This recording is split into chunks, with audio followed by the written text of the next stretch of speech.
और इस बार जो भारतीय जनता पार्टी ताल ठोक रही है ना भैया, अगर ईवीएम से चुनाव बंद हो जाए तो आपको लगता है ईवीएम से चुनाव बंद हो जाएगा? लग तो रहा है और कैसे कर रहे हैं आप, कैसे कर रहे हैं? नहीं लग रहा है तो ये देश की जनता के साथ, लोकतंत्र के साथ सबसे बड़ा धोखा है। और मनुवाद व्यवस्था में ये 85 वालों का कोई जगह नहीं है। जो आज ये राम मंदिर कर रहे हैं ना, जिस दिन भारतीय जनता पार्टी 24 में सत्ता में आएगी ना, ये 85 वाले जो हिंदू बन रहे हैं अपने आप को, उनकी औकात समझ में आ जाएगी। केजरीवाल जी मनुवाद के खिलाफ है। एकदम मनुवाद के खिलाफ है। कैसे करें केजरीवाल जी मनुवाद के खिलाफ है? अरे मनुवाद के खिलाफ नहीं होते तो खुदे कहते मैं अम्बेडकरवादी हूँ। अरे जो अम्बेडकरवादी हैं, हाँ, अगर अम्बेडकरवादी हैं तो राजेंद्र पाल को 22 प्रतिज्ञा जो उन्होंने दिलाई, उनके पास को पार्टी क्यों निकाल दिया गया? कहाँ निकाला, कहाँ गया था? काहे नहीं निकाल दिया गया? निकाला नहीं गया था, खास कर दिया गया। नहीं, निकाला नहीं गया था, बल्कि राजेंद्र पाल गौतम पार्टी को इस्तीफा दे दिए, खुद से इस्तीफा दे दिए। क्यों खुद से इस्तीफा दे दिए? अबे उनकी मर्जी थी। अरे कैसे करे, तमाम अखबार में याद है कि उनको निकाल दिया गया है। नहीं, केजरीवाल जी और बाकी पार्टी के लोग नाराज हो रहे थे। नहीं, ऐसी कोई बात नहीं है, कोई नाराज नहीं हो रहा था। तो पुलवामा में हमला करा दिया गया। काफी गंभीर आरोप आप लगा रहे हैं। अरे आरोप नहीं है, ये सत्य है। अगर यह सत्य नहीं है तो नरेंद्र मोदी को उसकी जांच करानी चाहिए था, सत्यता सामने आना चाहिए था। आखिर में जांच क्यों नहीं हुआ भाई? वहाँ के गवर्नर सत्यपाल मलिक भी इस तरीके का आरोप लगा चुके हैं। अरे भाई, सत्यपाल मलिक जो कहे वह 100% सही कहे हैं। एकदम जांच होनी चाहिए थी कि नहीं होनी चाहिए? तो मैं आपसे पूछता हूं, क्यों नहीं होनी इतना बड़ा हादसा हुआ, 40 जवान मारे गए और उन शहीदों के नाम पर वोट मांगा गया और सत्ता में सरकार आई 2019 में, तब भी तो जांच करानी चाहिए थी।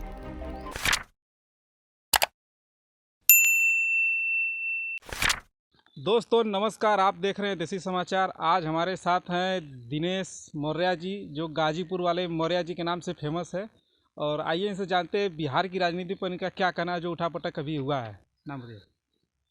आपके देसी समाचार के सभी दर्शकों को मैं प्रणाम करता हूं, आपको भी मैं धन्यवाद देता हूं। जैसा कि बिहार में जो आज उठापटक चल रही है, यह एक साजिश है। कैसी साजिश है? केंद्र सरकार के नरेंद्र मोदी और अमित शाह की। क्या साजिश है, उससे क्या लाभ मिलेगा? जैसे इनको लाभ ये मिलेगा कि ये सोच रहे हैं कि वहाँ तेजस्वी जी कमज़ोर हो जाएंगे और इनकी सरकार बन जाएगी, तो ठीक है, बहुमत अपना समर्थन देकर के सरकार चला लेंगे। लेकिन वहाँ की जनता का विश्वास ऐसे नेताओं से उठ चुका है, जैसे में आदमी को धोखा देना, ये लोकतंत्र को धोखा देना, देश की जनता को धोखा देना। नीतीश जी को मैं बहुत अच्छा पहले नेता मानता था, लेकिन इस बार जो इन्होंने जिस तरह का ये कृत्य किया है, इसे बिहार ही नहीं बल्कि पूरे देश की जनता का विश्वास उठ चुका है। तो क्या लगता है, नीतीश कुमार ईडी और सीबीआई से डर गए क्या? एकदम डर गए। कैसे, कौन सा घोटाला उन्होंने? अरे उनके जितने समर्थक थे, कभी लल्लन सिंह पर सीबीआई और ईडी का जांच पड़ता था, तमाम उनके जो समर्थक थे, अगर ये समर्थन दे करके वापस अगर भारतीय जनता पार्टी में नहीं जाते नीतीश जी, तो ये नेता आज जेल की सलाखों के पीछे होते। अब नीतीश जी करें क्या? अपने लोगों को बचाने के लिए अपनी सारी बातों को, अपनी सारी विवादों को नीतीश जी भूल गए, अपनी वादा को भूल गए, उन कसमों को भूल गए कि मर जाएंगे लेकिन बीजेपी में नहीं जाएंगे। तो क्या लगता है फिर बीजेपी छोड़ के वापस आएंगे क्या? अरे बीजेपी खुद ऐसे 3 दिनहा नेता का कदर नहीं करेगी, आप जानते हैं ना। कदर नहीं करेगी? कैसे कह रहे हैं? अरे नहीं करेगी भाई, इसलिए नहीं करेगी कि 450 से पार तो ही है, नीतीश की कोई जरूरत नहीं थी। अब इसी बहाने उनको इंडिया गठबंधन को कमजोर करना था, इंडिया अलायंस को कमजोर करना था। तो बताइएगा, नीतीश के जाने से क्या इंडिया गठबंधन कमजोर हो गया है? नहीं, कतई नहीं। अरे भाई, इंडिया गठबंधन कैसे कमजोर हो सकती है? और इंडिया गठबंधन अगर कमजोर भी होती है तो 400 पार्क की नारा जो है माननीय नरेंद्र मोदी जी का है, तो फिर नीतीश जी को साथ लाने की क्या जरूरत थी? जैसा उनका नेताओं का बयान आता था कि अब की बार 400 पार, तो 400 नीतीश कुमार के कदमों में गिरने का क्या मतलब है? और एक बात ये भी तो थी कि भारतीय जनता पार्टी सीना ठोक करके कहती थी, कभी अमित शाह खुले मंच पर ये बात कहा करते थे कि अब नीतीश जी के लिए कोई दरवाजा, सारे दरवाजे बंद हो चुके हैं। और नीतीश जी का यह बयान था कि मर जाएंगे लेकिन उधर नहीं जाएंगे। हाँ, और नीतीश जी ने भी यह बात कहा था कि मर जाएंगे, मरना मंजूर है, लेकिन भारतीय जनता पार्टी कबूल नहीं है। तो हमको तो लगता है कि भारतीय जनता पार्टी और जेडीयू के नेता थे ना, है ना, ये जेडीयू के नेता, ये दोनों झूठे हैं, झूठे एकदम झूठे हैं। ये क्या कहेंगे क्या करेंगे, जनता का भरोसा उठ रहा है। और इस बार जो भारतीय जनता पार्टी ताल ठोक रही है ना भैया, अगर ईवीएम से चुनाव बंद हो जाए तो आपको लगता है ईवीएम से चुनाव बंद हो जाएगा? लग तो रहा है, और कैसे कह रहे हैं आप, कैसे कह रहे हैं? नहीं लग रहा है तो ये देश की जनता के साथ, लोकतंत्र के साथ सबसे बड़ा धोखा है। तो आपकी पार्टी क्या कर रही है? ईवीएम के खिलाफ क्यों नहीं सड़कों पर उतर रही है? हमारी पार्टी सामने राजेंद्र पाल गौतम जी, भानु प्रताप सिंह जी, ये जो भारत के जितने प्रेमी हैं, जितने एडवोकेट हैं, कुछ और कुछ रिटायर्ड जजें हैं, ये सारे लोग लगे हुए हैं। और देश की जनता कभी ऐसा ना हो कि दिल्ली की जंतर मंतर पर कूच कर जाए और उनको दिखाए मोदी को कि अब तुम्हारा तानाशाही। कल 31 तारीख है और चुनाव आयोग का बहुत बड़ा घेराव करने वाले लोग दिल्ली में, उस पर क्या कहेंगे आप? हम लोग चल रहे हैं। आप लोग जा रहे हैं? आपकी पार्टी जा रही है? हाँ, पार्टी जा रही है, तमाम सारे हमारे समर्थक जा रहे हैं, पूरे देश की जनता जाएगी। आपकी पार्टी के बड़े अधिकारियों से कोई जवाब नहीं आया अभी तक? ऑफिशियली कोई अनाउंसमेंट नहीं कि हम समर्थन दे रहे हैं ईवीएम भाई, हम विरोध में हम समर्थन दे रहे हैं भाई। अब चूंकि हमारे जितने जीनियस नेता हैं, भारतीय जनता पार्टी उन पर कौन सा रौद्र रूप दिखा रही है, बिना साबूत के जेलों में इनको कैद की है, कैसे बात हो सकती है? जेल में से बात होगी? कल बयान आया है उनका, मल्लिकार्जुन खड़गे का, वो बोले कि अब की बार अगर जनता ने 2024 में फिर से नरेंद्र मोदी जी को जिताया तो अब चुनाव ही नहीं होगा। अरे भैया, हिंदू राष्ट्र बन जाएगा। कैसे हिंदू राष्ट्र बन जाएगा? अरे मनुवाद लागू हो जाएगा। कैसे लागू हो जाएगा? अरे भैया, काहे नहीं मनुवाद होगा? इतना बड़ा अभी आयोजन हुआ है। अरे भाई, आप जब इतिहास के पन्नों में जाएंगे ना तो आपको लगेगा कि बृहदत्त की हत्या के बाद पुष्पमित्र शुंग वंश का निर्माण हुआ था। वह शुंग कौन है? वो इतिहास साक्षी है। और मनुवाद व्यवस्था में ये 85 वालों का कोई जगह नहीं है। जो आज ये राम मंदिर कर रहे हैं ना, जिस दिन भारतीय जनता पार्टी 24 में सत्ता में आएगी ना, ये 85 वाले जो हिंदू बन रहे हैं अपने आप को, उनकी औकात समझ में आ जाएगी। इसलिए अगर 85 के लोग अगर नहीं संभल रहे हैं तो आने वाली पीढ़ियां उनको क्षमा नहीं करेगी। तो बताइए, ईवीएम के मुद्दे पर वापस आते हैं। ईवीएम का मुद्दा कैसे ये बैलेट पेपर आएगा? अरे भाई, ईवीएम हटा दें। मतलब आपको लगता है भाजपा हटा देगी आपके कहने पर? नहीं हटाएगी तो नहीं। तो कैसे हटाएंगे आप? अरे भाई, हमारा संघर्ष करना हमारा काम है। जो उत्तर प्रदेश की जो बाकी क्षेत्रीय पार्टियां, जो समाजवादी पार्टी, जो बसपा हुई और बाकी जो पार्टियां हैं, वो ईवीएम के खिलाफ खुलकर विरोध क्यों नहीं कर रही है, आंदोलन क्यों नहीं कर रही है? इसलिए नहीं कर रही है कि सत्ता में बेईमानों की सरकार है। तो ईमानदार कौन है आज के समय में? अरे ईमानदार में केजरीवाल है। कैसे कहेंगे आप केजरीवाल ईमानदार? ममता जी तो ईमानदार हैं। अरे आपके नेता सिसोदिया जी जेल में हैं। अरे कोई प्रमाण मिला है आज तक? आप देखे हैं कोई प्रमाण? कैसे है फिर? अरे भाई, यही तो तानाशाह की राजनीति है। आप तानाशाह कैसे कर रहे हैं? अरे भाई आज हमको भी उठा करके बंद कर देंगे। जो भी तेज आवाज में बोलेगा भारतीय जनता पार्टी के, उसके लिए कोई जगह नहीं है, उसके लिए जेल जगह है। यही है असली मनुवाद। सही को सही और गलत को गलत कहने वाला व्यक्ति जेल जाएगा। तो केजरीवाल जी मनुवाद के खिलाफ हैं? एकदम मनुवाद के खिलाफ है। कैसे करें केजरीवाल जी मनुवाद के खिलाफ है? अरे मनुवाद के खिलाफ नहीं होते तो हम तो खुदे कहते मैं अम्बेडकरवादी हूँ। अरे जो अम्बेडकरवादी हैं, अगर हाँ, अगर अम्बेडकरवादी हैं तो राजेंद्र पाल को 22 प्रतिज्ञा जो उन्होंने दिलाई, उनके बाद उनको पार्टी से क्यों निकाल दिया गया? कहाँ निकाला, कहाँ गया था? कहाँ नहीं निकाल दिया गया? निकाला नहीं गया था, खास कर दिया गया। नहीं नहीं नहीं नहीं निकाला नहीं गया था, बल्कि राजेंद्र पाल गौतम पार्टी को इस्तीफा दे दिए, खुद से इस्तीफा दे दिए। क्यों खुद से इस्तीफा दे दिए? अबे उनकी मर्जी थी। अरे कैसे करें? तमाम अखबार में आता है कि उनको निकाल दिया गया है। नहीं, केजरीवाल जी और बाकी पार्टी के लोग नाराज हो रहे थे। नहीं, ऐसी कोई बात नहीं है, कोई नाराज नहीं हो रहा था। सभी लोगों ने राजेंद्र पाल गौतम जी को बधाई दिया, मैं भी बधाई दिया, हमारे सारे नेता बधाई दिए। उन्होंने कहा कि हमें राजनीति तब करनी है जब देश में मैं मनुवाद के खिलाफ अपनी आवाज को पूरा स्टैंड कर लूंगा, देश की जनता को समझा लूंगा, फिर राजनीति में आऊंगा। अच्छा, तो आपको लगता है हो हाँ, जाएगा? एकदम एकदम एकदम राजेंद्र पाल गौतम जी को मैं बहुत बधाई देता हूँ, भानु प्रताप जी को बहुत बधाई देता हूँ, सुप्रीम कोर्ट के जितने लायर हैं उनका मैं बधाई देता हूँ, उनको मैं बधाई देता हूँ। जो कुछ तो जज लोग हैं। इस्तीफा दिया क्यों? आम आदमी पार्टी से क्यों इस्तीफा दिया? अरे जंग लड़ने के लिए।